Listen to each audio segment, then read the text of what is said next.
After decades of witnessing the effect of Alzheimer's within my family, I've realised just how important it is to look after my health. That is, in particular, if I'm to have the best chance of breaking the pattern.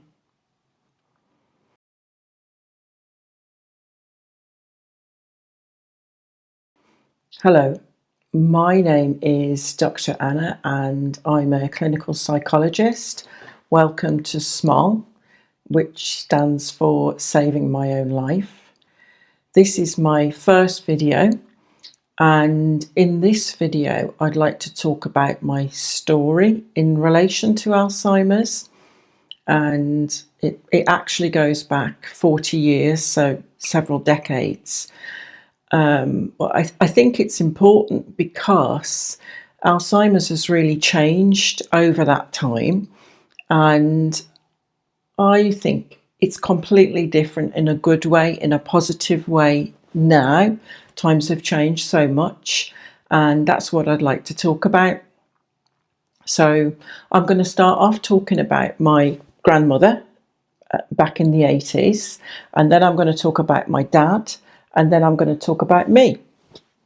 Okay, so my grandma, I don't know what age she was when she got Alzheimer's, but I do remember being a teenager and visiting, and her being very, very different than she had been previously, because we could only visit every so often.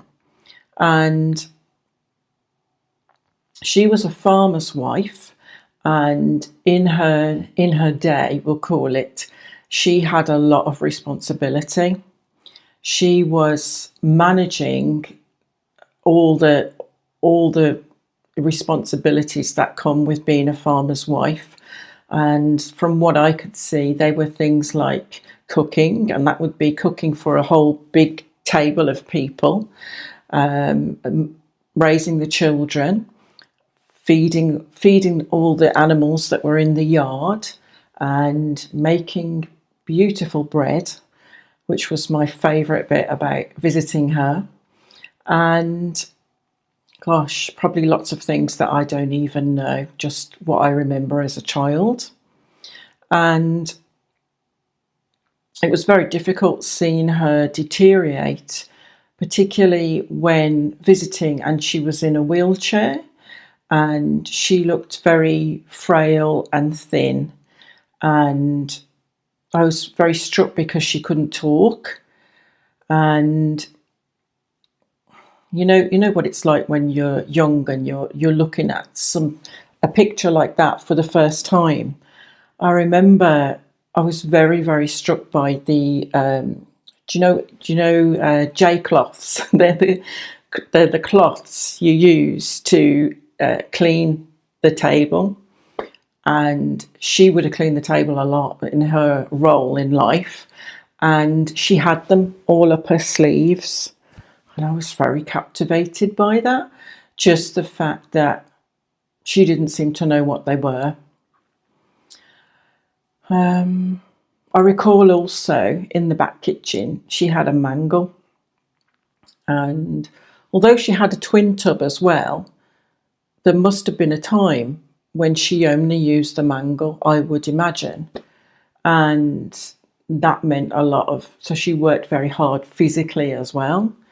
I remember she would always wear an apron. So the reason I'm telling you this story and painting this picture of this of my grandma is because it was a time of long ago. And when she got sick, everyone was in shock and nobody knew what it was. And I would, if I had to name Alzheimer's at the time, I would call it mysterious. It was a very mysterious illness, and we could see the effects of it, but we didn't know what it was. I do think, though, that's one of the reasons that I went to go and study psychology. And I remember one of the first things I did, I had to write an essay, and I chose to do it on Alzheimer's disease. And I remember feeling great because I found out about the neurofibrillary. I've practiced this so many times and I can say it perfectly, but now I can't. The plaques and tangles, the neurofibrillary plaques and tangles. What a mouthful. Yeah, that they're in the brain of people with Alzheimer's. And back in the 80s, this is the amyloid hypothesis, if you want to look it up. But back in the 80s, we were thinking maybe that was the cause. So it was, and we think quite differently now. We're looking for the root cause now, rather than just that it seems to be like that's an effect. But yeah, so only so much was known, and it was very kind of shocking. I'll move forward now to talking about my father. And so when Dad was diagnosed, it was 2015. And by that time, I mean, it was kind of expected because he already had quite a lot of symptoms. But even though you know it, when somebody gets a diagnosis, it's still shocking. And when it's definitely confirmed, it's like a seal, isn't it? It's like a name for them. And it's very definite then. It's not something that you're just seeing and suspecting. So when he got it, it was very, very different from the 1980s. And in my view, it was much, much worse. And there was lots of reasons for that. I think by that stage, by 2010, Alzheimer's was very famous. It's very famous now, isn't it? In fact, when I was preparing this talk, I was using a pen and I noticed it said dementia on it. And Alzheimer's is a type of dementia. Do you know, it's like even my pen says dementia on it.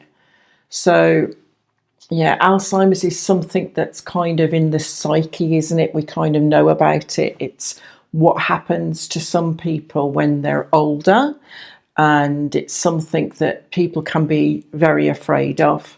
So it wasn't like that in the 80s. So, but definitely when Dad was diagnosed, and probably still today, it was like that. And the other big difference was that in 2010, by that time I trained as a clinical psychologist and I'd been working, and sometimes I worked in the field of Alzheimer's as well. So it was really weird, because whereas in the 80s we needed a specialist, in 2010s I was a specialist. And what was so difficult about that was it wasn't actually helping.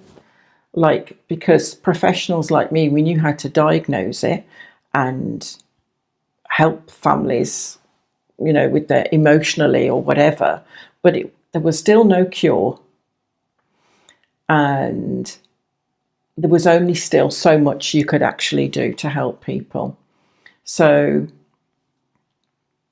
it was difficult. And the other part of it was that the family by that stage, in more modern times, we were more dispersed. And so we had, my siblings and I, we had these responsibilities. So we had the care of our loved one, we had our families, we had work, and we weren't necessarily living very close to Dad in order to look after him as well. So I think the effect on the family as Alzheimer's grew has been stronger. I wonder if you've seen that as well. The other thing that I'm very aware of isn't just the effect on the immediate family, it's the effect on other people, like your children, not just in terms of possibly being absent from your children because you're looking after a parent, But because of that fear, because of the possibility of them thinking, is it inherited? Is it something that I'm going to get as well? So that it's like the tentacles of it, with the awareness of it, the tentacles of it, of the fear of it, were going out and out and out. And so that era, or even this era now, it's kind of at its worst, I think. And it's not surprising, really, because if you were to draw a graph of the prevalence of Alzheimer's worldwide, it's gone up like that. So, you know, with the fear, with the awareness, so is the incidence of it going up as well. I think, though, the most difficult thing about when my dad got diagnosed was the fact that there was a 30-year interim period, and like when Grandma got sick and when she eventually died, I thought, I hope Dad doesn't get it. I hope I won't get it. I mean, maybe by that time, maybe by the time Dad's old enough, then we'll have a cure by then. And that's what we did at that point. We waited to see what would happen. And we waited for somebody else, whether it was a scientist or a doctor or whatever, to give us an answer. And there might have been drugs and various little lights of hope over the years, but nothing to really calm our fears. And so Dad did get it, and everything just felt more bleak. But that brings us to me now. That brings us to my generation. And where are we now? Where are we now? So I'm recording this video in 2026.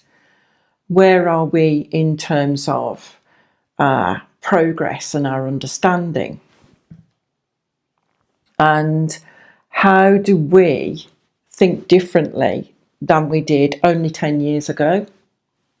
And I think it's very different. I feel like it's very different. And there's three real reasons why I think that. One is that we know it takes decades for these kind of diseases, these kind of dementias, to actually manifest. They don't just happen overnight. So that's really important. And that's really important for what you do today in terms of your health, so that you're not on a trajectory towards Alzheimer's. And secondly, we know a lot more about the causes of Alzheimer's. That the amyloid hypothesis used to be so dominant, it was kind of like the only one. Whereas now we're learning a lot more and we know a lot more, which is wonderful, which even points even stronger to looking after our own health.